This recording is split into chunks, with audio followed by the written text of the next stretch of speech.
Hello, everybody, and welcome to Adventures in History. I hope that everybody's having a good one. I hope that your day is going well, that your week is going well, that your life is going well. We have a day, right? We can make with it what we will within the realms of feasibility, possibility, and opportunity, right? Matt, welcome in. The puppy of war emotes. Cave and Nogurt, welcome. Speaking of the puppy is here. Hello, Kaylee. I was just up on the couch in the front and giving my wife a kiss before I got back here on stream, and it made the puppy very jealous. She does not like it when we have any sort of spousal contact because she's got to be like in charge of everything. She's a little chaperone puppy, so she's probably coming back here to make sure that I'm not getting into anything. What's up, Kyle? 10th. How's it going, everybody? Yeah, it was an okay day. It was a very long day. Very, very long. I had a lot of work today that kind of came out of nowhere, just like answering emails and it was like, it's the kind of work where you don't mind doing it because a lot of it was talking with students, which is sort of, like the good stuff, right? And some of the emails were even like really good emails. Like, I know you mentioned, like, this was an email, a student emailed me and said, hey, I know that you mentioned a particular person in class and you said that they promoted this particular idea, and I actually thought that idea was pretty cool. So do you have anything of theirs that I could borrow to read? So questions like that are like, yeah. Yeah, let me give you some Anthony Giddens. Or, yeah, let me give you some Robert K. Merton. Yeah. And I've got some good classes this year. And my one of my Tuesday, Thursday classes is especially good. Just like they're already kind of like buying in and talking a lot, which is really good because today was the 4th class meeting for them. So to have people on board that soon is, it's remarkable. I'm remarking on it, right? So things are going pretty well. I'm a little tired. Part of that is just because I don't know. I had a lot of weird sleeping issues, but it's all like mental crap, so not anything that's easily solved, right? But yeah, so we're here, and tonight we're going to continue with Adventures in History, which is our show where we go through history and we talk about history, and we try to talk about some stuff that's not necessarily on the regularly scheduled programming, if you will. We're going to continue through tonight into the early first centuries after we pass the thousands. So we're going to be looking at like the 11th century and 12th century kind of stuff tonight. And interesting stuff. I will admit that to a certain extent, this is a bit of a vanity stream. I really like the Normans. They're one of my favorite groups, historically speaking. I'm related to these people. If you go back far enough, some of the people that we talk about tonight are going to actually be like literally in my relative bloodlines. The Normans were misunderstood. All they wanted was friends. And France and England and Portugal and Italy and Sicily and parts of Cyprus and maybe all of the Byzantine Empire and Northern Africa. The Normans, this is men of the North, Norman, right? That's where we get it from. People that are Norse, but they're not always from Norway. Sometimes they're from Denmark. They might be Danes. They could be Swedes, or they could be Jutes. There's a whole bunch of different tribes that were eventually sort of get lumped together, mostly in this region over here. in northern France, and gets called Normandy. And I guess we could sort of go ahead and launch our way into it. So what is Normandy in the first place? Well, this is Normandy. And this particular region is going to be ceded to a group of Viking raiders led by the guy that we talked about last time we talked about the Vikings, a guy named Rollo. And this was done by the family of Charlemagne, who were ruling France at the time. And this was pretty much done as a way to buy the Vikings off, because they were beating the crap out of everybody. They had made it as far up the Seine as Paris and had laid siege to Paris, which was ultimately ineffective, but scary as crap.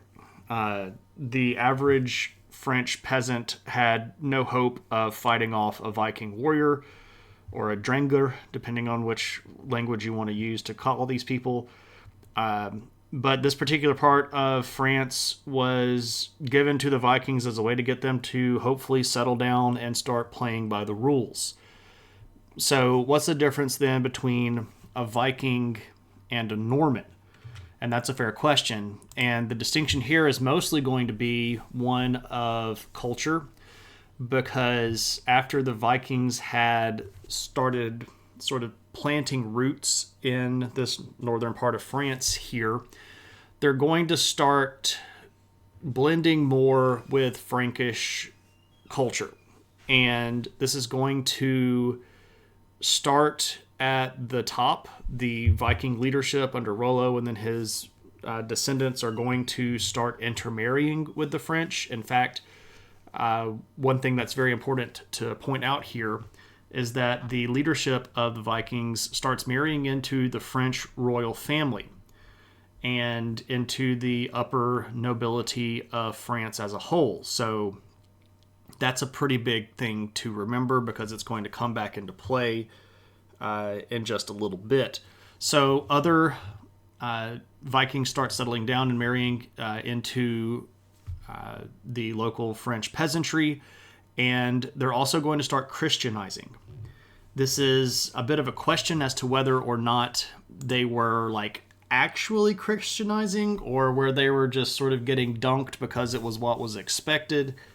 And there is a fair amount of question mark placed behind a lot of these people. So if you look, if we were to make these today, you might see like Rollo the Viking with an asterisk, Christian, and you go down to the asterisk and it was like, but he also had multiple wives and still killed lots of people and didn't really pay attention to the church. So,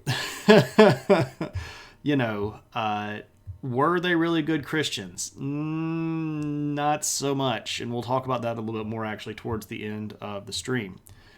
Didn't we celebrate my 3-stream streak of mediocrity in the last stream? I actually do think so, Kyle. And I haven't streamed thrice since then, so I don't think that this is a new one. I think maybe Twitch has just lost its mind. I don't know. But congratulations on the 350 extra stream points. I suspect that at this point you have probably 200,000 that are just sort of sitting there. I don't know the last time you've redeemed stream points, but I mean, I'm not trying to say like you must. I'm just saying like I don't know what you spend them on, so I suspect you have many. That brings me to a point. I guess I was potentially going to make this at the end of the stream. I don't know. But we need some new ideas about what to do community goals for. Like what kind of weird streams that are kind of off the beaten path. So for example, we've done the song We Didn't Start the Fire, right? One of the streams that we raised points for was to go through all of the points and We Didn't Start the Fire and talk a little bit about them historically. And that actually took 2 streams. So what's stuff like that we can do as a community goal? I'd be interested in setting another one of those up. We did one time a all opinion hat stream where I turned on the warning thing and cursed a few times, and just sat here and spread my opinion around everywhere. So, right.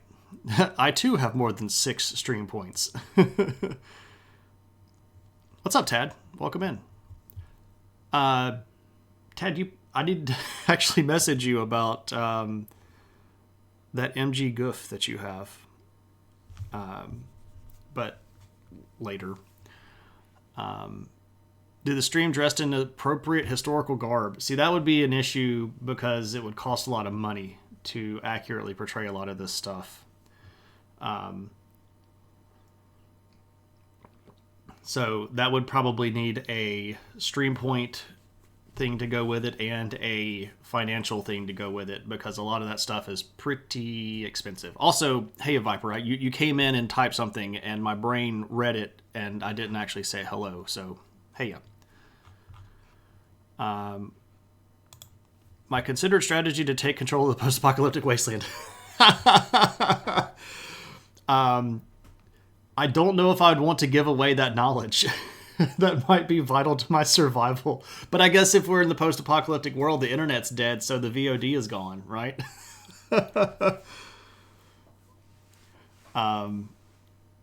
You have a sewing machine, and we have access to cosplayers. It is the Goof Custom Noel Taylor art. Also welcome. We did talk about that before. And yes, Goof Custom is superior to the Goof, most notably because 8th MS Team is like the best miniseries ever in Gundam, and the Goof Custom is scary as crap, and that is a really legit bad guy. So maybe we'll talk about that and see what we could do. I don't want to volunteer you for a whole lot of work, and I don't want to volunteer other people for a whole lot of work. We could maybe find something that would be easy to manage and plan that ahead of time, and then make that decision ahead of time and run the point redemption as a stream about this in this period garb appropriate sort of thing. With the idea that we could already work that up. And that's not a bad idea. We'll talk about that and we'll see what we can maybe do. We have access to cosplayers. You watched an interview recently where Tomino donked on the Goof because apparently that was management's idea, so he went up to sign the Dom. I like the Dom as well. I just wish they had done better with the more recent MGs. But anyway, we're so far off. But we tangent like mad here. You all should know this. Anyway, the Vikings are going to settle down. They're going to start intermarrying. They're also going to be intervening. They intervene quite a bit, actually. The Vikings take all of the land away from the French nobles and then give it back to Viking warband leaders. And the way that the French nobles basically get to stay on their land is if they marry their daughters to the Vikings. So that's very much intervening. So there was intervening. It was a slip of the tongue, but it is actually 100% accurate. It's one of those unfortunate good turns of fate, right? The Christianization thing, again, is also sort of a question mark. Are we really Christianizing if we're the Normans? I don't know. It's kind of a tough thing to decide here. But what's really notable, and I think is always going to be culturally appropriate, is that the Normans start making their own language. And they're going to take their existing languages, which are going to be Scandinavian in origin, and they're going to start blending in the native French language and Latin as well. Latin's coming, of course, from the exposure to Christian scriptures, which at that time in the West were almost predominantly written in Latin. So when we start changing our language, this is always going to be a sign that we're going to be shifting identities. And by the time we get to... so Rollo's doing most of his stuff in like the 800s. By the time we get to the 1000s, we are looking at a group of people that are no longer what we would probably call Viking. We would be best recognized by calling them Normans. and this is going to be based again in here, the Duchy of Normandy.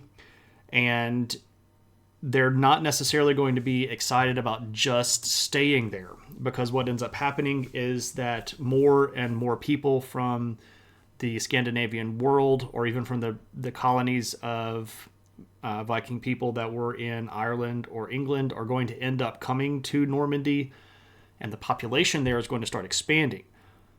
So what that means is we need more land. Well, they do manage to take more land here in France. Specifically, they move over and start taking this region right here. This is referred to as Brittany, where we get the name Brittany from. Spelled differently, of course. But anyway, Brittany here is going to fall under partial Viking control, but also there is a wider world open to them now, with land access and access to things like court records of the French kings, and the access to things like Germans and Spanish people and Italians and all this stuff. They're going to realize that there are a lot more places to go and find land. And it just so happens that one of the things that doesn't really get lost here is their size and their passion for fighting. Because they're still very much going to enjoy the fighting. Is this where we get Britain? So we get Britain from the name of the people that used to live in that part of Brittany, but they're called Bretons. And they were a group of people that were going to inhabit that particular area. They're going to end up populating a lot of the British Isles, but Brittany is that part of France, and then the land of the Bretons is the British Isles, right? So that's where we get that from. So Great Britain is the island where all those Breton people live. So it's a very odd thing.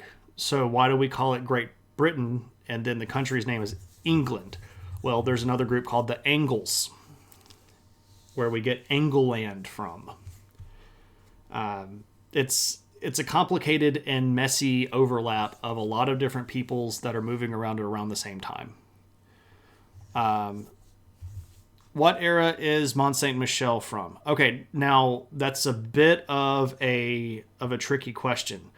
Are you asking like when was the modern monastery at Mont Saint Michel built, or are we talking about when was the Mont Saint Michel monastery established? Because all of that is different. And depending on what we're talking about, it could be fairly widely different, chronologically speaking. So give me a little bit more of a narrowing down there, and we can answer that question a bit more.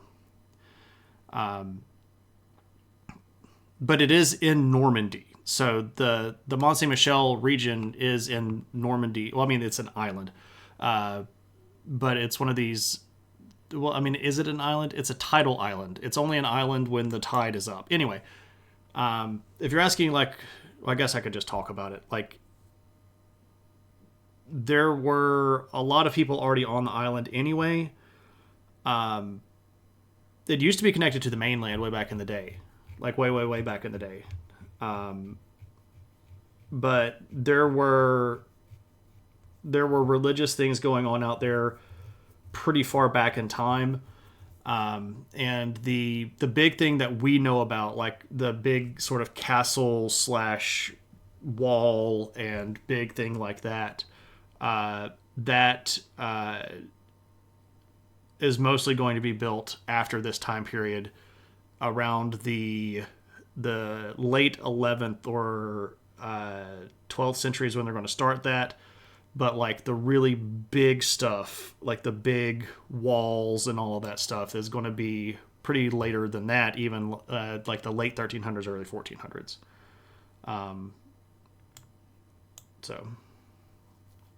But there were buildings out there that were religiously organized, that were small religious communities, that were probably out there in the late 600s or 700s. But like the big, imposing, honking thing that we know today is really a product of like the 1400s.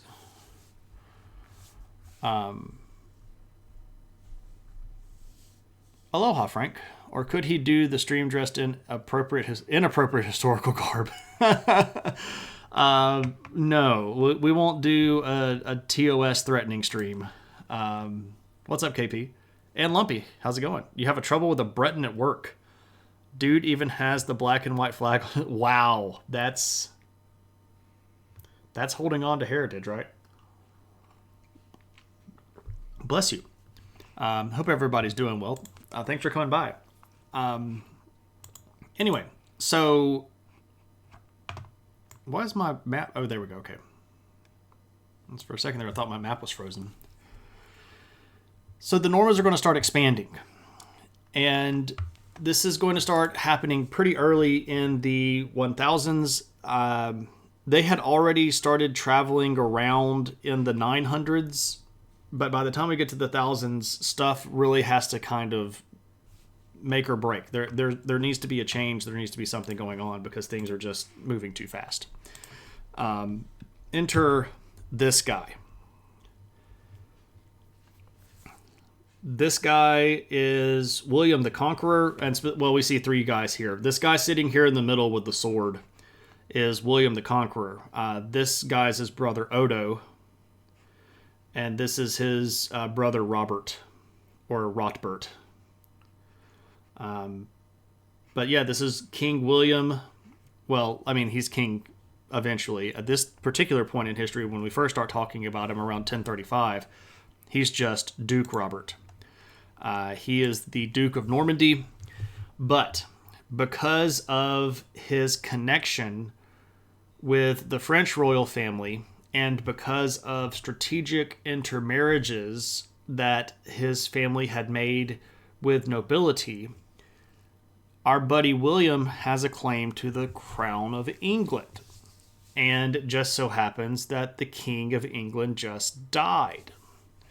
Now, William already had a bit of a rough go of things. His father was Robert I, Duke of Normandy. William was not his legitimate son, which in the Norman world didn't really matter that much, but to a lot of the nobles that had sort of married into the Vikings that were nobles in Normandy, and especially nobility in France, the issue of legitimacy was a big, big deal. So this is a thing that we still can see being a disconnect between the Normans and the rest of the British and French world here, because they're Christians, but they don't really care about mistresses and they don't really care about legitimate kids and stuff like that. They're still kind of rough and tumble. That's a bit of a pun, I guess. But anyway, William was not immediately loved by people within Normandy, and when his father ended up going off to Jerusalem for crusade,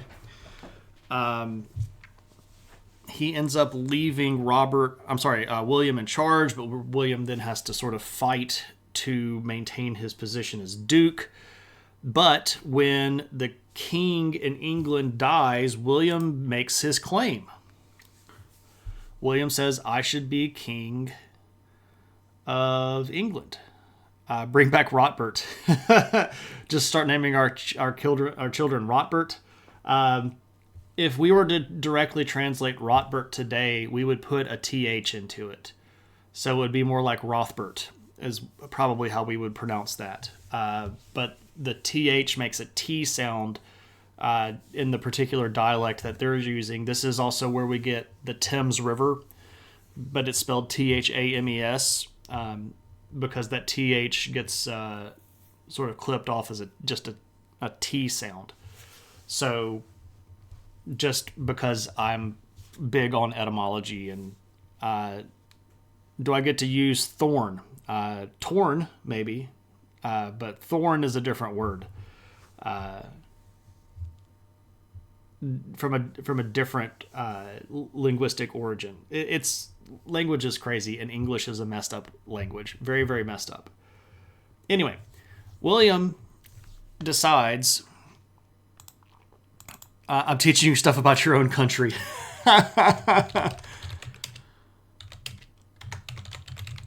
Well, it's okay, right? Not everybody knows everything.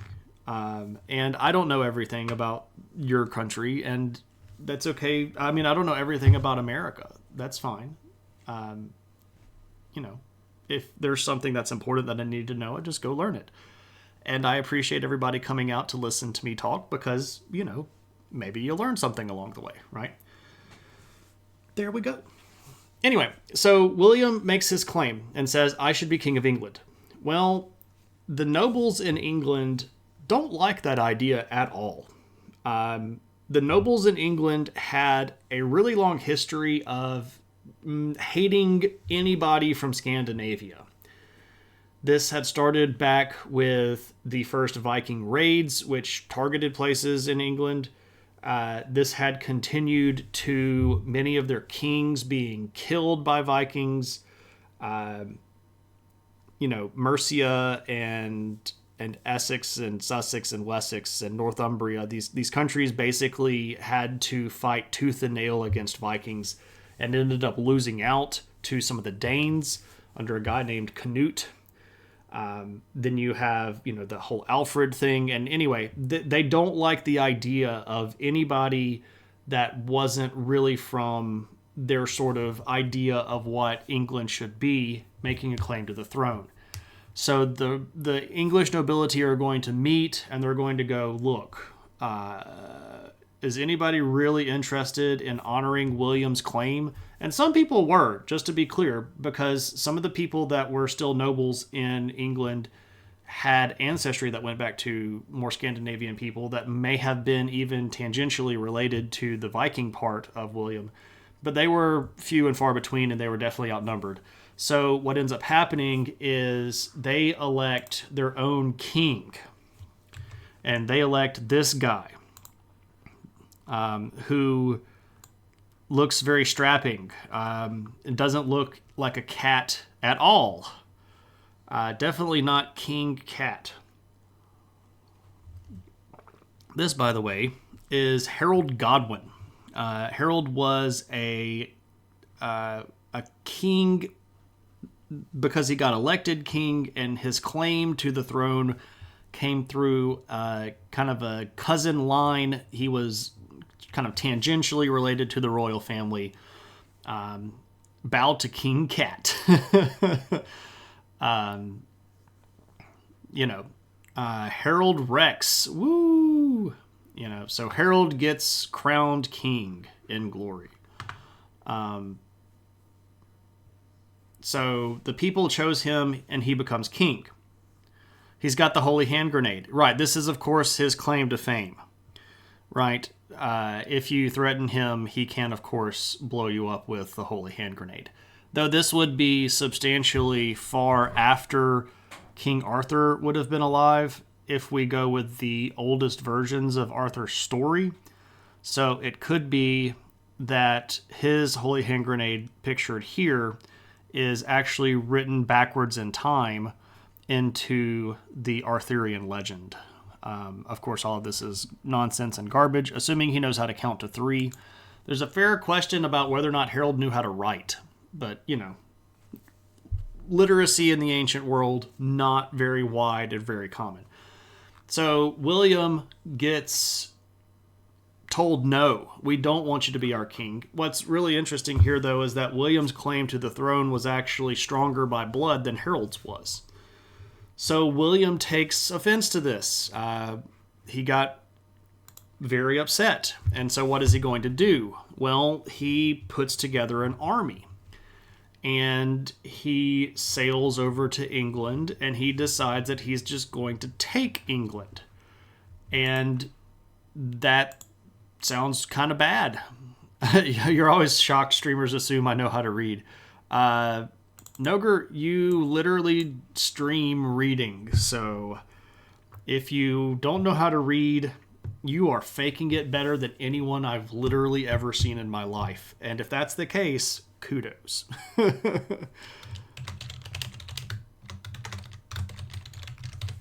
This leads us to a confrontation. And this confrontation is between Harold's soldiers and William's soldiers. And this is at the famed Battle of Hastings. This is in the year 1066, and we can see a scene here of the fighting. This, of course, is recorded very famously on the Bayeux Tapestry, which is what I'm showing you pictures of. So our picture of William and the picture of Harold and this picture here of the battle scene are all on the Bayeux Tapestry, which is a remarkable piece of artistic craft work that was made around this time period that records this entire scenario in picture with small captions. And it is easily one of the more important historical artifacts from this time period. It's remarkable that it's so well preserved, but it's also remarkable in how much we've been able to learn from it. I would really love to go see it in person. I have not been able to do so. I would also very much like to go to a lot of these places where these particular battles were fought, but that's not going to be easy to do either because, traveling abroad. Just decide to take England. Is that where England learned it? England by that point had been taken by quite a few people. So I don't think that the Normans were the first to decide we're just going to take England, because we can go all the way back to when Julius Caesar and the Romans decided to just sort of take England. By the time Claudius came around, in the 40s, it was time to take England for sure. And then England was Roman for a long period of time, and then the Germanic people took them. And then the Viking people took them, and here's the Normans taking them again. So it's not like they had been unaccustomed to conquering. But this is a pretty cool piece of art. You can find entire copies of the Bayeux Tapestry. It's rather long, and it has lots of different scenes in it. And there are some very high-quality photos of it online where you can zoom in and actually see a lot more of the stitch work. Like, you can see some of that stuff here, but there have been very, very, very high quality photos taken of the Bayeux Tapestry and put online. So you can see all of this stuff. But anyway, this is a part of the scene for the Battle of Hastings. And you can notice a few things right off the bat. This is Harold's army over here that are all fighting on foot. And this is William's army over here fighting with cavalry. And that is what is absolutely going to win the day for the Norman army, despite the fact that they were deep into foreign territory and potentially outnumbered. There are a lot of different opinions about what's going on here. I tend to side with the fact that ancient documents are sort of sketchy, but it does appear that the numbers were a bit lopsided, but what swung the day was the Norman cavalry. Yeah, that particular link, I actually looked at that website earlier today when I was trying to figure out what I wanted to do for pictures. And I really started, I tried to figure out if I could work that in, but I didn't end up doing it. But it's pretty cool. It's a big piece of work. Yeah, it's like 70 meters long, so it's a huge piece of work. Probably took thousands and thousands of work hours to complete. But after the Battle of Hastings, we have Normans now in control of England, because William is going to claim the title king. He's going to be William I of England, and he's going to rule for about the next 20 years. 21 years, actually. From 1066 to 1087, he's the King of England. And this is a big sort of shocker for the English nobility, who are now once again faced with being ruled by an outsider. But this is also going to combine the Norman territory to expand the area that is controlled by Normans. So everything that's here that is pink ends up being under their control. So we have islands here up in the north in Scotland. We have some of the ports around Scotland. We've got a lot of the coastline, obviously, because, you can take the Viking out of a boat, but you can't take the boat out of a Viking. All of England, obviously, here, but also our territory over here in Normandy, right? So you can see how much territory that they managed to put together just in the short span of time. It's not particularly impressive. There have been other empires that were much larger in much shorter periods of time. I don't think this is necessarily some sort of great feat, but I do think it's interesting that if we rolled back even 100 years, most of these people would not have been living fully sedentary lives. They would have been, they would have probably had a house in a city somewhere, but whether or not they lived there most of their life is a different question. But anyway, pretty cool little story there. But when this happens, this sort of sets off a whole other string of events, because now we've got a lot more territory, and what are we going to do about all of our cousins, and where should we send the family if they come to visit, and who's running where, and what are we going to do? So the population starts growing fairly rapidly with influx of people from either France or population growth because of stability. And this is actually going to lead William to, basically tax people. I got to sneeze.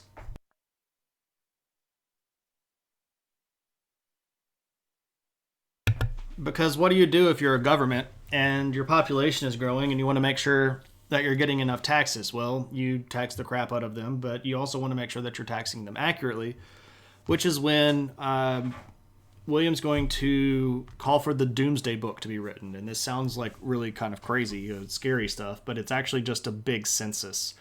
But it's like a census leveled up, because it also includes things like the number of cattle that you're raising and how many sheep you have and how many pigs you have and things like that. But the whole purpose here was to count everything in Norman territory in order to make certain that we know how to properly tax people in Norman territory. And even though this is a very mundane sort of thing, for historians, this is the good stuff. Is this the precursor to the Doomsday Clock? No, that actually came out of the Cold War period of time. And it's not even spelled the right, or the same way. It's spelled like Domesday. So it's spelled like that, but it's pronounced Doomsday Book, or Domesday Book. Anyway, it's a big old census of everything of value in Norman territory, and it's really, really fascinating. There have been so many doctoral dissertations and historical treatises written on this particular book. It's crazy, because it really is a data lover's paradise, because you get sort of this freeze frame picture of what England looked like in the the late 11th century. And it's really fascinating. And I say this looking at it from the outside. If you're reading it, it's boring as junk and dull as all get out. I had to read a lot of it for my undergraduate degree, and it was horrible, and I didn't like it. But I understand its importance, right? I'm sure everyone was honest about how much tax they owed. Well, it wasn't really up to them, because what William did was hired a whole bunch of his buddies to go be tax assessors. And they would go out and take the census for you. You didn't get to fill that out yourself in a lot of cases. So, yay. No, the real question is whether or not the Norman buddies of William properly counted the property of English people that were his enemies, or did they perhaps overinflate so that those people had to pay more than they actually deserved? That's a better question. And we can pretty clearly expect some of the numbers here to be inflated against the locals and towards the Normans. But what this also does is bring with it its own share of troubles. Because while William is over conquering England, well, who's taking care of the land in Normandy? Because the Franks would love to take that region back. They don't like the fact that they had to give it up to the Normans in the first place. And then with the prosperity of one group of Scandinavian people in England, the Danes decide that they want to come over and take England. The Welsh and the Scots at the border are Celtic people that don't necessarily get along very well with the Normans at all. And of course, the nobles in England are very unhappy with Norman rule. And the Normans ruling in England is really only going to last a couple of generations. They're going to end up fighting amongst themselves and getting kicked around and pushed around, and eventually a new line of kings is going to show up. This is the Plantagenet line, which starts with Henry II. And Henry II is only part Norman. He's also part English, and this is an attempt at the British nobility to sort of retake control over their own territory.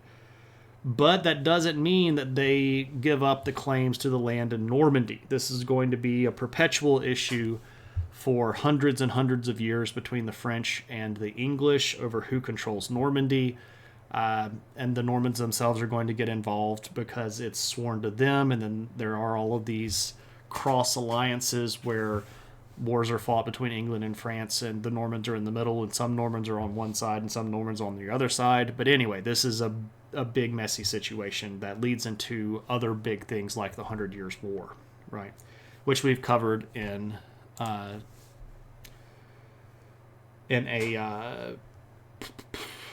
viewer request episode previously. There's a kind of quest about this in RuneScape where you have to be the royal tax collector and tax people upon completely arbitrary statistics like how long their beards are, or how many windows they have in their house. So that's based a little bit on some reality. The beard thing, of course, is just a joke. The window thing is not necessarily 100% accurate, but your house or the building that you were in could be taxed by the number of rooms it had. So that's, it's not exactly the same as the number of windows, but the number of windows thing might be like an exaggeration on taxation on number of rooms in the house. But that's just me sort of speculating. I never played that particular part of RuneScape. It also takes place in the Nordic part of the map. Yeah, I would suspect that this is a joke about William the Conqueror, if I had to bet. But I don't know. Maybe the people that made RuneScape had never done much history, and they just sort of like assumed. I don't know. It's cool either way, right? So the Normans don't just stop in England. They go all over the place. And they manage to make their way over here into Iberia, and the Normans will show up along the coastline and fight people there. They also make their way into the Mediterranean, and in the Mediterranean, they're going to find a lot of wars that already exist, and a lot of conflicts that are already going on. And we mentioned this a little bit on stream last Thursday, when we were discussing the relationship between Eastern Europe and Western Europe, but very briefly, there was a lot of fighting going on over who got to control all of this territory here in the Mediterranean world. Was this going to be land that was in allegiance to the Western European powers or the Eastern European powers? And the Normans were a little bit above the fray in this by being Northern European powers, and especially prior to Normandy becoming unified with England, a little territory in the northern part of France didn't really make very much of a hill of beans in the Mediterranean world. So they got to sort of pick and choose which side that they wanted to fight on. And they even at times fought on the side of Muslim armies, who, of course, were interested in expanding their control over the Mediterranean, especially getting territory that were islands here in the Mediterranean under either the Fatimid Caliphate or perhaps the Ayyubids or perhaps the Almoravids. Lots of different Muslim powers along northern African coastline were interested in perhaps expanding into the European world. And the Normans were big, and they were scary, and they fought really well, and they enjoyed fighting, so they weren't necessarily the most expensive mercenaries ever. But the Normans are already getting involved in a lot of the stuff going on in the Mediterranean world, all the way back in the 10th century, which is again is like the 900s. But what ends up happening is that some of these areas are going to become somewhat reliant on Norman mercenaries. for their military prowess. And what that means is the Normans become militarily almost independent actors in some of these countries. And this is where the Norman expansion is going to sort of roll its way into yet more territory and more kingdoms. And it starts down here in Italy. Now, at the time, Italy was a big wreck. It had about 10 or 11 different polities. It had the Papal States. It had the Principality of Benevento. It had Apulia. It had Capua. It had all these different Spoleto. These different little duchies and polities and princelings and all these things, all in this one little area. And none of these places particularly liked each other very much. And all of them were very happy when the Normans showed up and said, hey, anybody looking to hire an army to fight people? Because we're available. Celtic mercenaries who fought naked also did it for exposure. Yeah. And I heard it, that brisk air turned them a bit blue too, right? Sarcastically sips tea.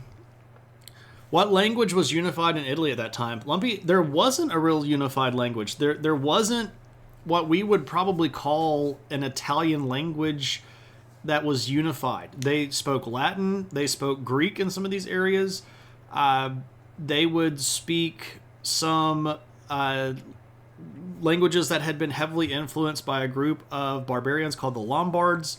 I mean, they were working on Italian, but it wasn't a unified language that everybody spoke. In international politics, what they would end up doing is reverting to Latin a lot of times, or perhaps Greek, depending on where they were. There were people that spoke Arabic in this area because for a long time, Sicily was controlled by Muslims, right? So there's a lot going on in Italy at this time. But that's a great question about language. They didn't even have pizza yet, so could we call them Italians? The real question is, do Sicilians today consider themselves Italian? And that's a fair question. Or do they consider themselves Sicilian? I think different people might answer that question differently, depending on to whom you ask the question. I would think that some people might consider themselves Italian citizens, but if you ask them, what are you, they might just say Sicilian. But anyway, all of these little countries down here, these little political units, are constantly fighting. The Byzantines are involved in this. The Catholic Church is actually involved in this. The Pope owned a big portion of Italy at that time that was just called the Papal States. And the Pope would hire Normans, the Byzantines would hire Normans, Muslim armies would hire Normans, Italians would hire Normans, and everybody just gets kind of involved in, throwing money at the Normans for fighting. And they love this stuff, right? They don't mind, they enjoy fighting. But what's interesting here is one of the regions really, really wants a Norman army, but they can't pay for it. And this is going to bring in a guy named Ranulf. Oops, if I could click in there. And his last name, Ranulf Dranget. So Ranulf is at the head of an army of Normans. He gets hired by one of these Italian lords to go fight in an army. They end up winning, and when it comes time to sort of collect their pay, they end up getting a bit of a blank check bill, or like an empty bill, like nobody can pay for it. So they decide to take land instead of payment. And this is an interesting moment, because when Ranulf ends up in possession of the county of Aversa, this is a game changer, because now they have a stake in the game that's beyond money. Now they're fighting for their homeland. And that homeland is surrounded by a lot of other little small kingdoms that can't really protect themselves from the Norman armies because the Normans were their armies. And now they have titular control over a chunk of land, and they can stop fighting for other people and start fighting for themselves. And oh boy, does this change the game in southern Italy.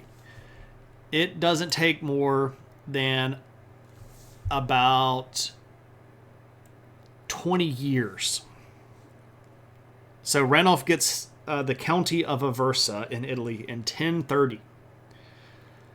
By 1057, we're getting Normans on the thrones of other regions of Italy. And it's just like a domino effect. Because when you let one in, they're going to start doing that thing that they do, which is knock everybody else's head around. They're going to threaten everybody. They're going to ignore the church. They're going to ransack places. They're going to ignore treaties because they're the Normans. They're not Vikings anymore, but they're still kind of Vikings, right? And by the time we get to about the 1050s, we're going to run into my favorite Norman of all.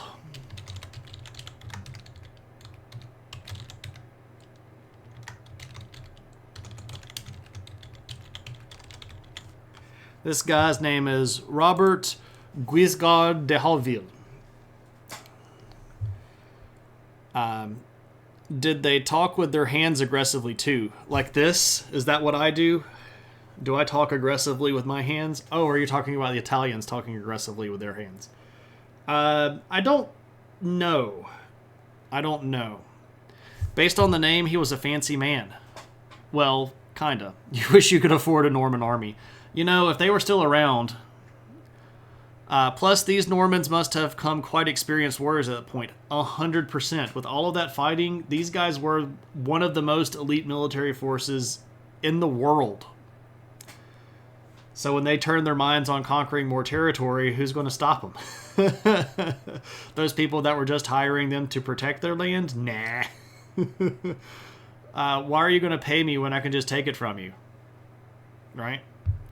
So, Robert Guiscard de Hauteville. So, he's from the Hauteville family, but Guiscard is his nickname.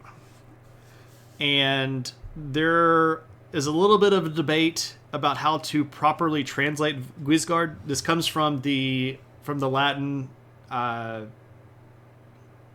translating it is a bit of a trick because it can mean crafty, or it can mean like cunning, and some people use it as a translation for fox. So some people want to call him Robert the Fox, but the one that I'll go to the mat for, and I'll just go ahead and admit I have no reason to say that this is the proper translation other than I think it's the coolest one, is Weasel. And I will refer to this guy as Bob the Weasel in every class that I talk about him. Because Bob the Weasel is exactly that. He is a weasel. This guy is incredibly intelligent, and he's big and scary. This is Robert Guiscard in one of his coins. And you're like, oh, dang, he's got coins? Oh, yeah, because he's going to have a whole kingdom. And he weasels his way into it. I will not do the Pauly Shore weasel thing, because I can't do the little clicky thing that he does with his voice to make it right. What's up, Nick Slottle? And also, hey, Parallax Moose, I didn't say hello when you came in. They all mean the same thing. They kind of do all mean the same thing. But this guy's a weaselly little dude. Who is Bob the Weasel, and why is he important? Well, he ends up weaseling his way into being Count of Apulia, which was one of the territories in Italy, in 1057. And immediately upon taking over, decides, you know what? I want everything else. I just want all of Italy. And the rest of the Italian people are like, no, I don't like that at all. I don't like that literally, period, at all. But what are you going to do? Well, what do? Is you just start beating the crap out of everybody. So he did. He's going to take the kingdom of Calabria, or the kingdoms of Calabria. He's going to decide that Sicily should be his. Now, Sicily at that time was being controlled by the Muslims. It had previously been controlled by some Byzantine forces, but then also some Norman forces. But he's just, I'm going to take all of it. And he does manage to take most of Sicily. There's only a little bit of a strip down on the very southern edge of Sicily that he can't take. But then he decides, you know what? I'm going to get rid of the Byzantines. The Byzantines had ostensibly hired him to do some of this stuff, and he would take their money and do the job, but then not produce. Like, he wouldn't give them the land that they were supposed to be after, because the Byzantines still had claim over a lot of this area, and he just would take it for himself and their money. They didn't really like him very much. They thought that he was a very unchristian person, and he's like, I really don't care, because yeah, sure, I'm not very Christian anyway. He's a weasel, right? But as a way to sort of start rubbing it in to everybody, he starts building all these castles, which are going to be problematic for a lot of people. That, you know, you lose this territory to the Normans, and then you come back with your army the next year, and they've built 15 castles. And they are going to start perfecting this particular style of castle, which we'll come back to in a little bit. But it's called a Motte and Bailey castle. So what do? Well, you build yourself a big artificial hill that's surrounded by a trench, or, you know, call it what you will. And you build these wooden palisades around the top of it. And then you build yourself a little keep, or a little bailey out here where you keep all of your people. And, you know, all the Normans get to stay in here, and all of the conquered people get to stay outside, and maybe they get to come in for trade, but then they get kicked out at night.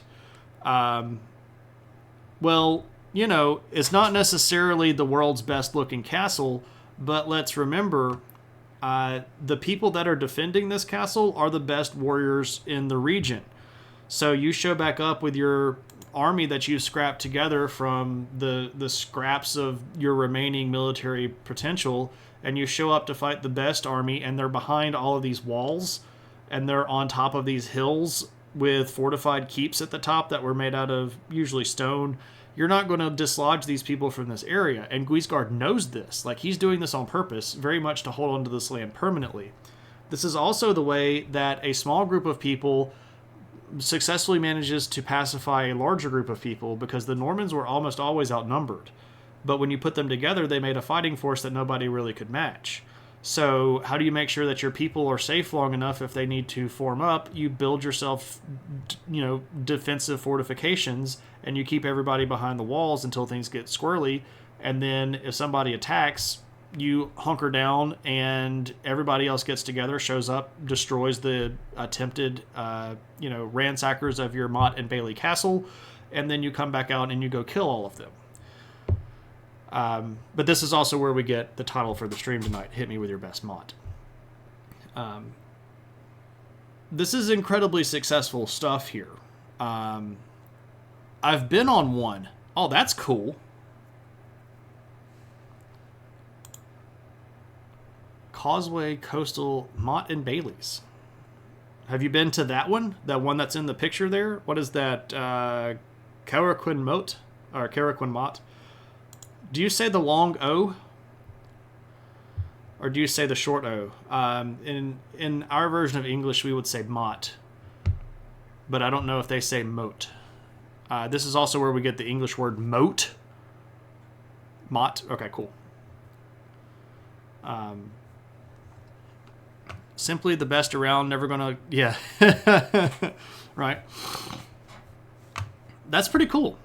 Yeah. So, and this is in again, like this is in Ireland. The link there is one that's in Ireland because again, the Normans are going all over the place. The Normans are just like they're blowing up everybody.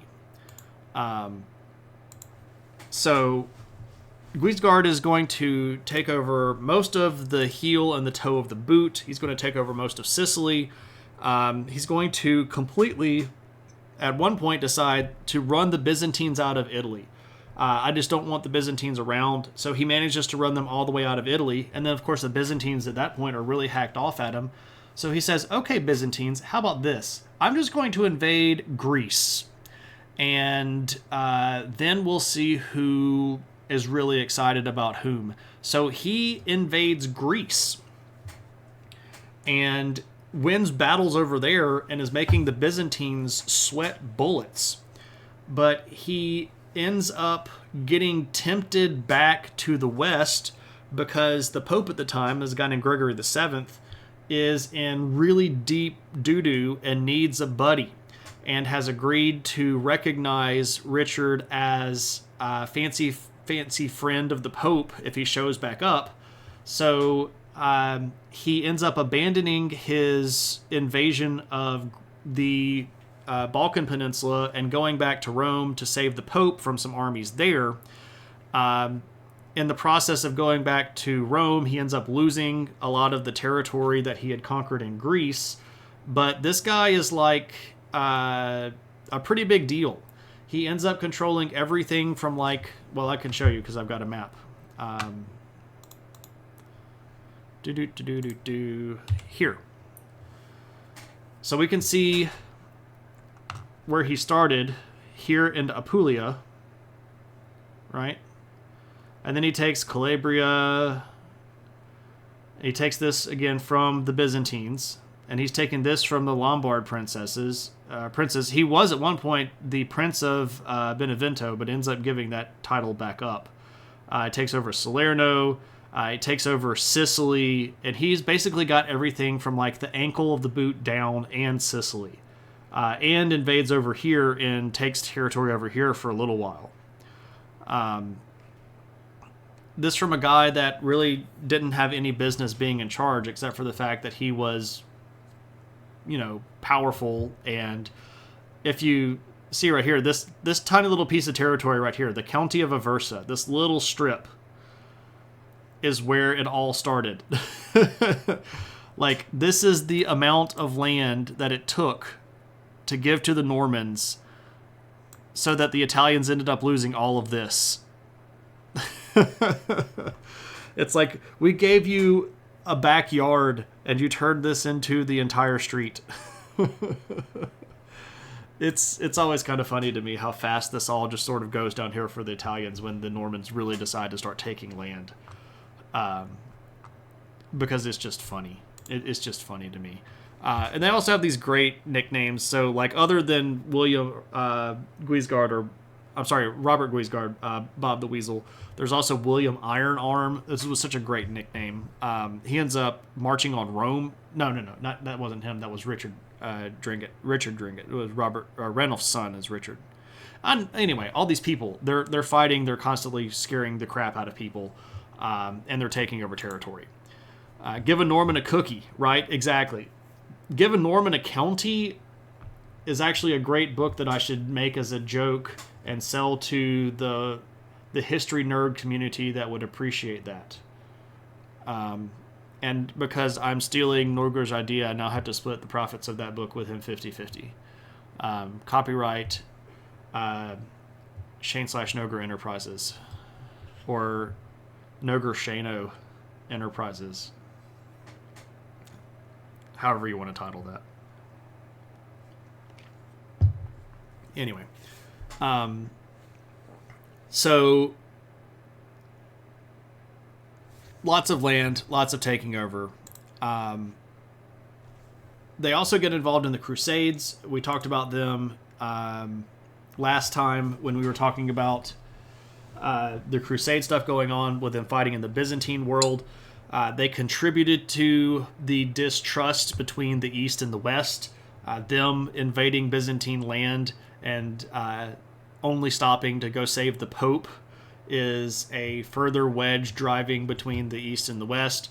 By the time we look at the late 1100s, the Normans had expanded into just about all of the coastal areas of Europe, including all over the British Isles, into Ireland, all over England, northern France, the Mediterranean world, into the Crusader states. There are going to be Normans over in the Crusader states that were set up after the First Crusade.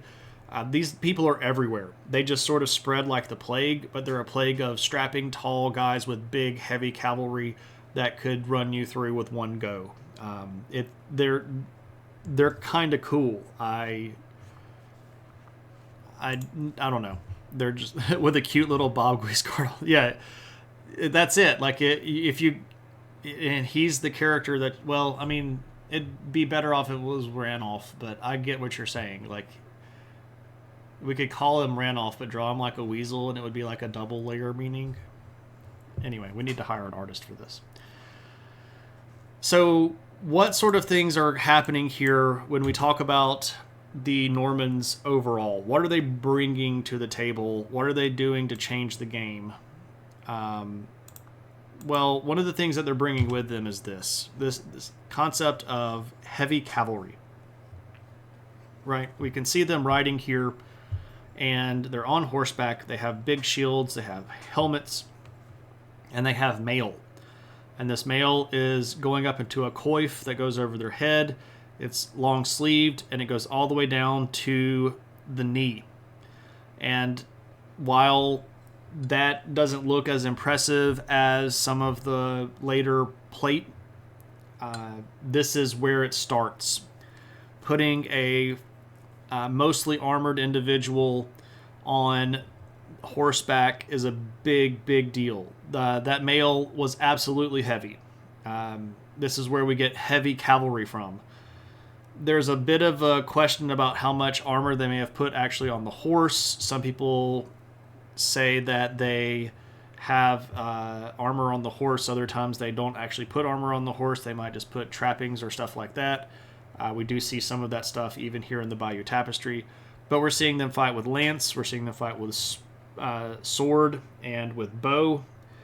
But this heavy cavalry especially, the cavalry charge, where we form up ranks and charge at you with our heavily armored guys on horseback. This is where we get the good old-fashioned medieval cavalry charge. This is sort of where it starts. The Normans are going to be incredibly successful. They're going to sort of be the progenitor of this concept. It's used stellar against many different armies. Again, this is pretty much what won William the Conqueror the throne of England, was this heavy cavalry charge that just absolutely squashed Harold's stuff. Why didn't they just use tanks? Exactly, right? Why not? Let me catch up. Chainmail must have been so heavy. Yeah, so one thing here, chainmail is a bit of what's the word? It's a bit repetitive. So all mail is made out of chain links. So if you've ever heard someone say like, oh, there's a difference between chain mail and plate mail, that plate mail doesn't exist. There's no such thing as plate mail. There's either mail or plate. So scale mail is a bit of a weird thing that isn't nearly as popular as it is except in Dungeons and Dragons. You see a lot of people that will make plate that is supposed to look scaly like that with the discs that are lapped on top of each other, but that's just scale, or I don't know. That most anyway. I'll shut up about this. We'll make spears, hundreds of them, long spears, twice as long as a man. Yeah, pretty much. So that's pléonasme. I'm so bad. My French is so bad. Pleonasm. You don't pronounce the E there, right? Yeah, I don't know how to say that. I don't know how to say that in French. Some men are longer than others. Anyway, so we've got heavy cavalry. That's a big part of it. Pleonasm. We've got the Motte and Bailey. I can actually show you one of these. Unfortunately, part of the problem with a lot of this stuff is that the Motte and Bailey castle design uses a lot of wood, right? Especially the good old-fashioned palisade, which is your tree trunk that you've chopped down and sharpened on one end and buried halfway, pointy up. But you can see a Motte and Bailey design here in the Bayeux Tapestry where they have built the motte and built their wooden palisade around the top here. What's interesting, if you look at the entire Bayeux Tapestry, you can actually see the Normans building this motte. You can see the process of them putting it all together. But this is the castle at Dinan. And so you can see here Contra, which is against Dinantes, the castle at Dinan. So this is part of the battle on the Bayeux Tapestry. But I can show you this, which is one of the best preserved Motte and Bailey designs. So this is, again, the Motte here. And this would have been the keep at the top. This is a little bit of a later design. There are others that have been sort of retrofitted, especially in the 1300s. A lot of the old Norman Motte and Bailey castles got retrofitted and modernized. So a lot of the original designed ones aren't around anymore. Some of them would have just fallen, into rot because they were wood. But some of them, like this is Clifford's Tower. You can still go see this would have been the keep. Just a smaller keep on top of the Motte here. It'd be really cool to go see stuff like this. What's with the battle birds? Are we talking about these? These are just decorations in the I guess the borders, maybe. I don't think that they're being used in battle. I don't think that they have been trained to fight. I think they're just peacocks and geese and stuff like that for really cool decoration along the seams. There's a griffin down here in the corner. It's just cool stuff as a border.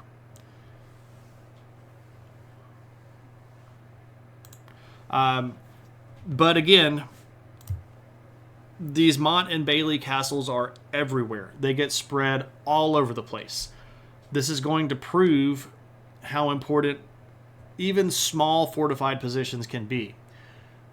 And this is going to start giving us a lot of the stuff that we sort of think of when we say medieval period. A lot of people think knights in armor on horseback and castles.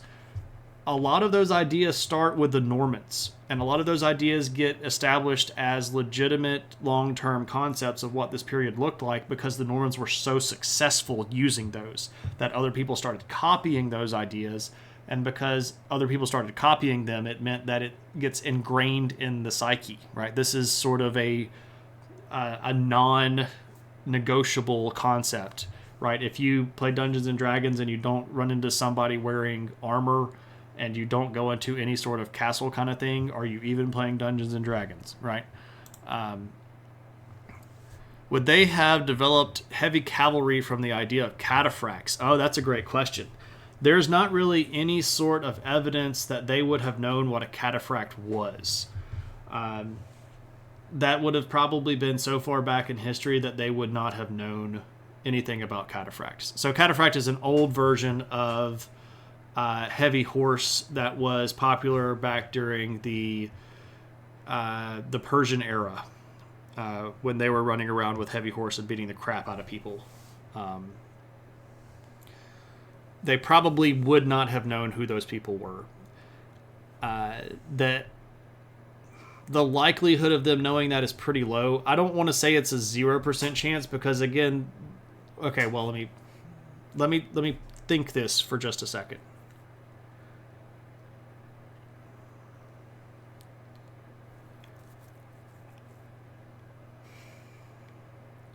Okay, for this idea to have come from a cataphract, it would have taken a Viking person to have sailed to that region of the Mediterranean, managed to come into contact with somebody from probably Baghdad or perhaps Istanbul, or I guess Constantinople at that point, have read primary source material that discussed that period of time from Persia, and then sailed all the way back to Viking territory, established that as a concept, and then turned that into a thing.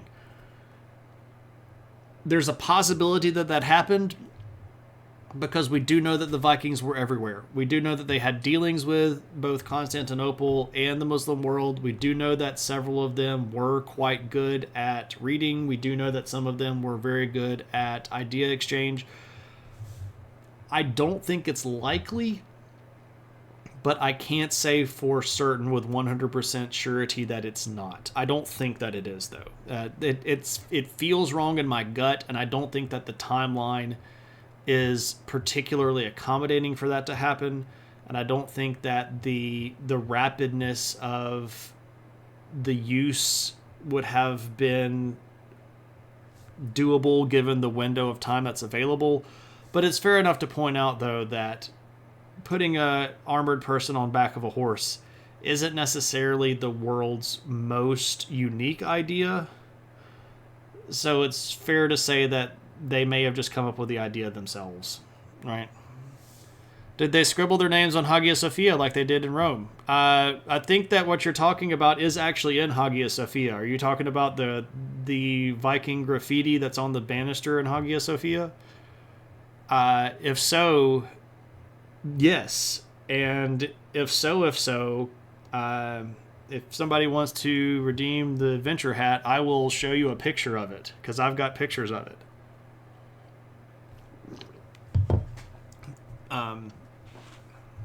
So, otherwise, though, we also can point out that one of the things that the Normans did was show that you could question the church and get away with it. Now, that had been done fairly successfully by other people, like the Franks, but it had not been done by other people for quite some time. And when I say Franks here, I'm talking about like the OG Franks, like right after Rome fell Franks, like when they were conquering Francia Franks. And it had been a long time since a political leader had the guts or perhaps the silliness to try to challenge the Pope on things. And the Vikings are going, or the Normans rather, are going to do this with quite a bit of success. Because just to be for real, they do whatever they want to. And the Pope really has a limited amount of ability to stop them because, again, they are the biggest and baddest group that there is. You can't really do anything to stop them if they make their mind up for this stuff. It's not really good for your long-term health. All right, so Lumpy has redeemed the adventure hat for me to show you Hagia Sophia Viking scribbles. I really should organize these photos better.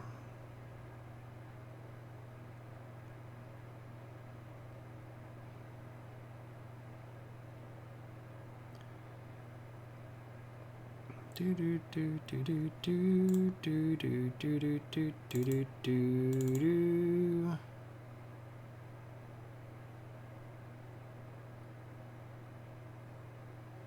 Are they here?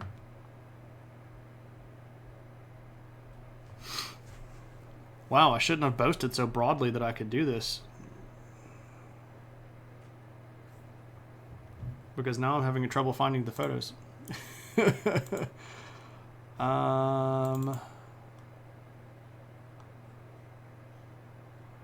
Mostly because these are super out of order and they're not titled.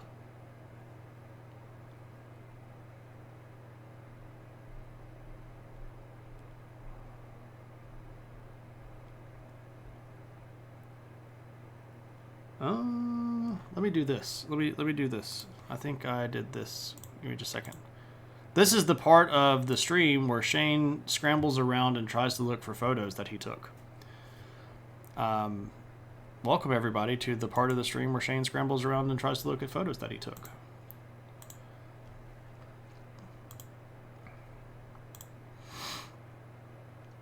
Do do do do do do do do do do do do. Hey.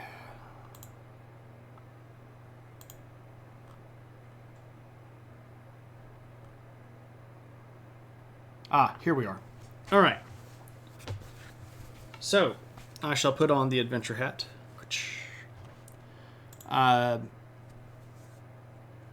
It's got fuzz on it. The adventure hat is what I bring with me when I go on adventures because I don't tan, I just burn. And I have to show the people that I, can protect myself from this kind of stuff. If we go to Hagia Sophia, which is a really cool big church. Let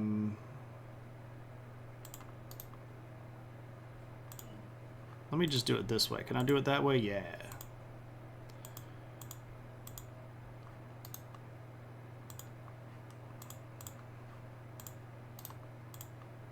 All right. So here we go. Let me go to web. Boom. Here, check me out. This is me. These are on my Facebook page because I, for some reason, don't have them saved the right way on my computer. But anyway, so this is me up on the balcony of Hagia Sophia. And you're like, well, where's the adventure hat? It is an active place of worship, so I do not wear the hat in an active place of worship. It's just polite. All right, so this is me in 2016 when I went to Istanbul. So this is me up on the second floor of Hagia Sophia. It's an absolutely enormous church / mosque. It's friggin' huge. Now, on this particular area, you can see here that we've got sort of this big, nice marble banister going around the edge. And if you go around to this part of the corner, you can see this. And it looks pretty crappy, if we're being honest. It's just a bunch of little scratches. But this is actually a Viking graffiti that's written in runes along the banister edge.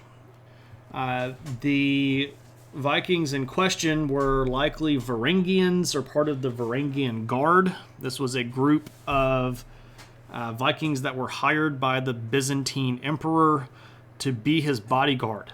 So if you are going to be, the emperor and you want the biggest and the baddest people to protect you, you hire the Vikings because they're scary and they're tall and they're broad-shouldered and they swing these giant friggin' swords. So there you go. Now this particular piece of graffiti is probably from around the 900s when the Varangians would have been more active in the Byzantine world. But it's also under a really thick sheet of plexiglass, which is why it's a bit grainy, and I do apologize for that. You can't touch it, and you can't get right up on it. But there it is. That is the cool stuff. Are there any is there any crossover between runes and Ogham? Yes, kind of, but also no. If that makes any sense. So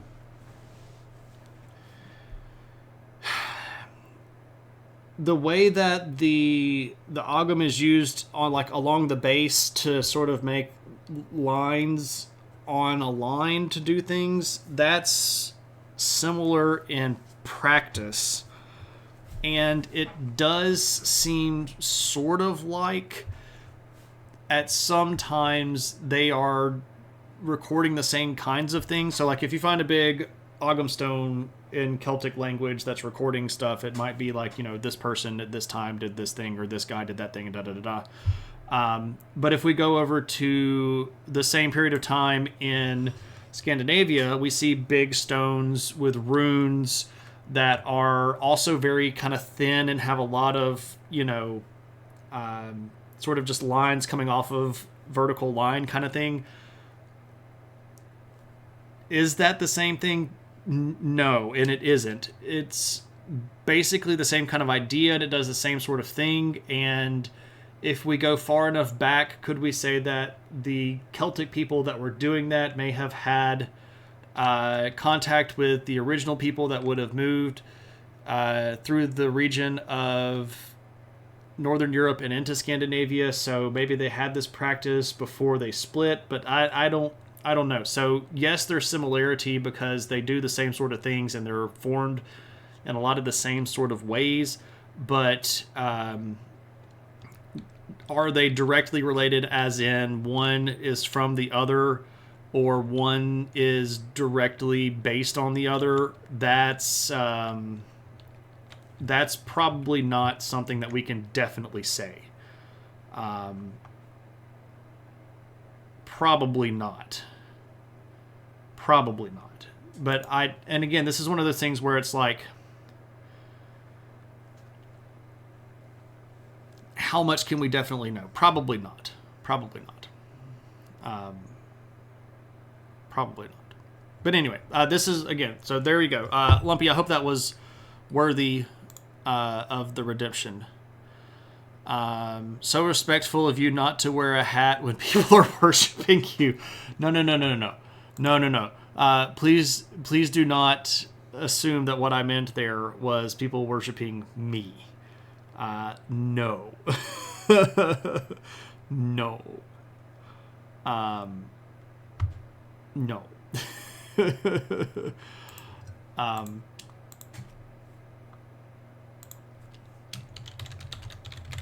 Anyway.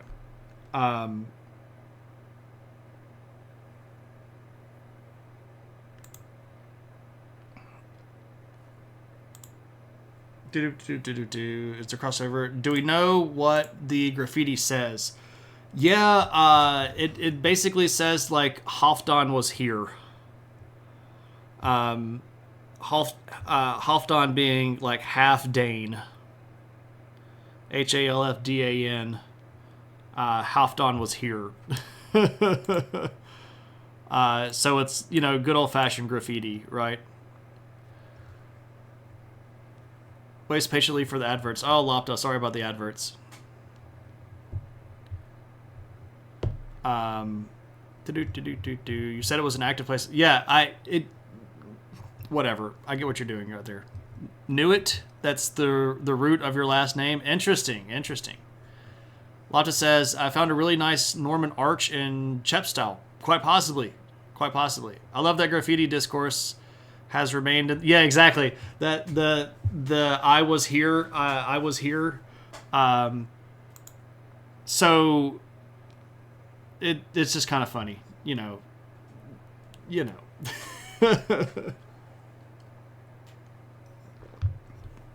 It is what it is. People don't change. We just come up with new ways of doing the same sort of thing over and over, right?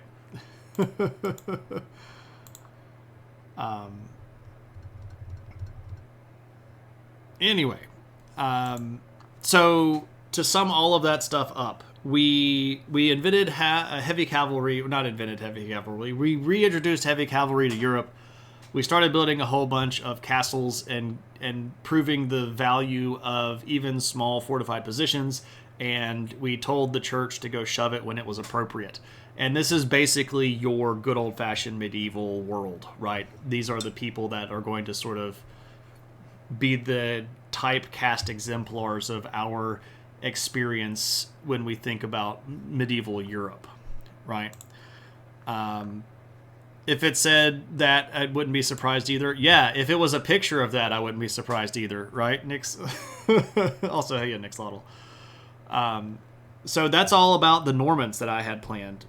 But if anybody has any questions, obviously, or if you want to redeem channel points or anything like that, now would be a great time to do so.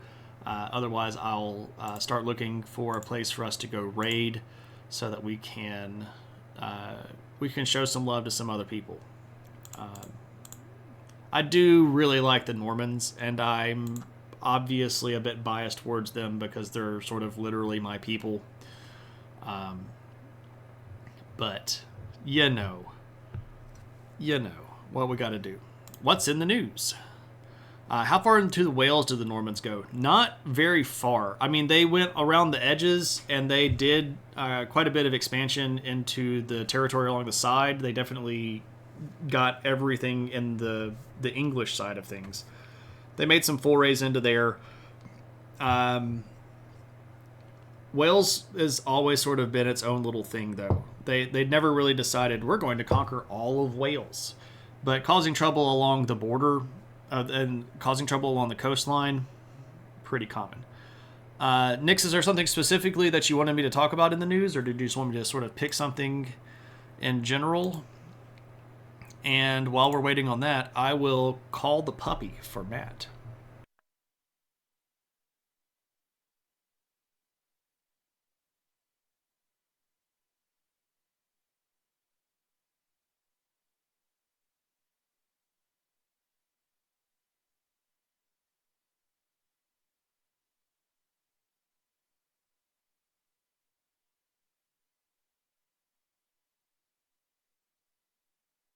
She might have been asleep.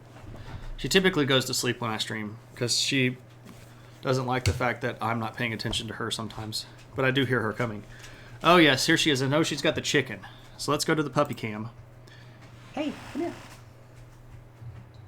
Oh, yes, it is the puppy, and she has her chicken. Hey, come right here. Come right here, because people want to see you. Oh, yes, there's the puppy. Hello. Hello. Look at her chicken. It is the best toy ever. Where are you going? Where are you going? Little waggly derpy butt. Let's get a little waggle butt. Look at this little derpy butt. Such a good girl. Come on. Come and see me. Come here. Yes. Hello. Oh, yes. All the scritches. Give me the scritches. Oh, goodness gracious. Yeah, were you asleep? Were you asleep? You sleeping on the couch? Yeah. You want to go back to sleep? Okay. I asked her, do you want to go back to sleep? And she's like, yes, please. Oh, my goodness. Yeah, sleep. Cool.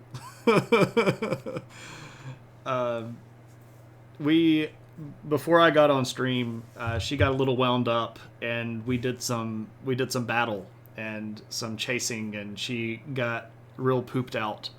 And I try to poop her out when I know that I'm about to go do something where she's not going to be able to get any of my attention. So she was flopped and full of sleep pretty quick after I started streaming. So just talk about something in general. All right. I don't know what's going on in the news in general. Well, let's see. So I usually try to talk about global things that are happening that aren't getting a lot of attention. I mean, I could obviously talk about like the Houthi and Israel and all of that stuff, but I think that is probably on most people's radar, at least a little bit. So I try to find things that aren't as broadly being discussed, to try to bring that up, I guess, a little bit in the world. Okay, here's something interesting. And this is not really history related, I guess, but it is also sort of kind of history related. But over the last couple of days, there has been a lot of controversy in Japan because they had their Miss Japan beauty pageant. And the lady that won the Miss Japan beauty pageant is not ethnically Japanese. She was born in Ukraine. Both of her parents are Ukrainian, and she moved to Japan when she was 5. Now, she speaks Japanese and writes Japanese and is a Japanese citizen and all of that. But when she won, this has set off a lot of consternation among especially the very vocal conservative right wing of Japan. There has been a lot of hate speech. There has been a lot of online negative trolling. Now, to be fair, a lot of this stuff could very well be from like China or Russia online just trying to stir up the pot because that's sort of what they do. But a fair amount of this has been even video recorded by people in Japan saying stuff like she shouldn't have even been allowed to enter, she shouldn't have been allowed to participate, she should not even be considered Japanese. So it's, and I bring this up not to disparage Japan, but for a few reasons. First off, I think that when we talk about stuff like racism as a culture, it's very frequently going to be considered as a situation where like a white person is disparaging a group that's not white. But, and I'm not trying to say that that doesn't happen either. It's very clear that there is plenty of, white towards other people racism. I'm not trying to discredit that or diminish that at all. What I am trying to say, though, is racism is not sort of owned by one race. A lot of the stuff that's been said about this particular lady is rather racist because of the race issue, right? So, yeah, there is a very diverse range of racism. Racism is not owned by one race against another race. Racism is literally just when you think that certain races are not as good as others. So it doesn't matter who you are, as long as you believe that other groups aren't as good as you, you are a racist. It's just the way that it goes. Yeah, I'm surprised that she made it that far as well, but if you look at what the pageant organizers and the judges in the pageant said, they're all defending her. They're defending her performance. They're defending her talent. They, like one of the judges even commented that she speaks more proper Japanese than some of the other contestants did, which is difficult because proper, like high Japanese, formal Japanese is very, very difficult, right? So this is an interesting scenario. So it's an interesting thing to think about. And I'm not trying to. I'm not trying to stir the pot. I'm just trying to show that this happens all over the place, and I found this to be a very interesting scenario where the situation is not normal, and especially in a culture that has traditionally been as isolated and conservative with a small c as Japan, that this happened, and then the backlash, of course, is not particularly surprising. So there we go. That struck me yesterday, and I saw it, and I was sort of fascinated by it. I read 3 or 4 articles about that yesterday. It's just really, really interesting. You were watching some gameplay of the new Like a Dragon game, and there was a skit where the characters couldn't read the kanji on this restaurant's menu and were embarrassed. There we go. Okay, so let's see who's streaming, and maybe we can go do a bit of a raid. So I'm streaming, obviously. Science is on. Who is this? I'm Really Important is on, but I don't think I'm Really Important needs my viewers. I'm Really Important is a political streamer that has a ton of followers, and he's partnered. Yeah, he's got 236 people right now. I don't think that he particularly needs the additional eyeballs.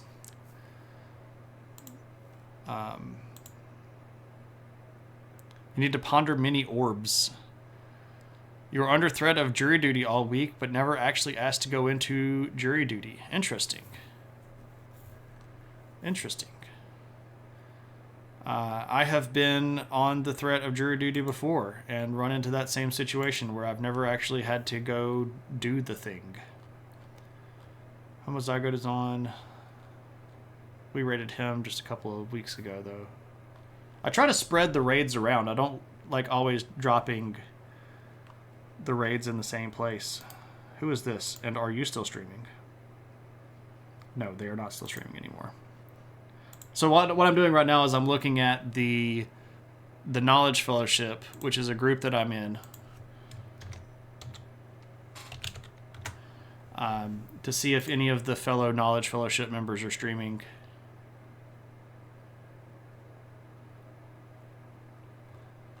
And there are a few.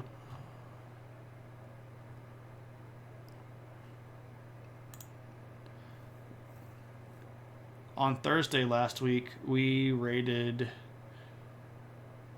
Professor Ashley. I'm sort of wondering if we should just raid her again, but I don't know.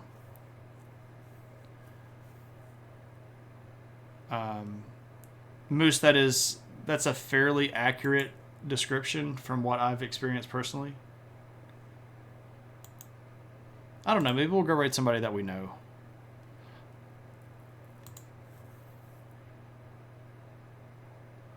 Well, I mean, I guess we know all these people, right? Let's go raid Cave Geek. We haven't raided Cave Geek in a couple of weeks. It's been like a month or something. So we're going to go raid Cave Geek. How about that? And as I've been talking about who we're going to go raid, we've lost like 7 viewers. So, you know, we'll do this before everybody bails out. All right, everybody. Well, thanks for hanging out and talking about the Normans. Thanks for the good questions and the good conversation. As always, I will hope that I'll be able to get on stream this weekend and do Gundam stuff. The Gundam stream last weekend did not go so great. I got very frustrated and rage quit. I will not be doing the same thing that made me rage quit on stream next time. So we'll likely be starting a new model next time. So yeah, we'll try to get some of that in this weekend. I don't actually know what else I have planned this weekend, so you know, you should stream Pitfall on the Atari. Hey, that'd be great if you can get the Atari to work. But anyway, everybody, I should make sure that I say thanks. Thank you to everybody that is a patron. They don't get recognized in the chat with any sort of cool little label beside their name, so I want to say thank you here. And also thank you to anybody that has donated to the book list. You can see the links there if you are so inclined, but please do not feel like you need to. Otherwise, everybody, thanks so much and have a good one.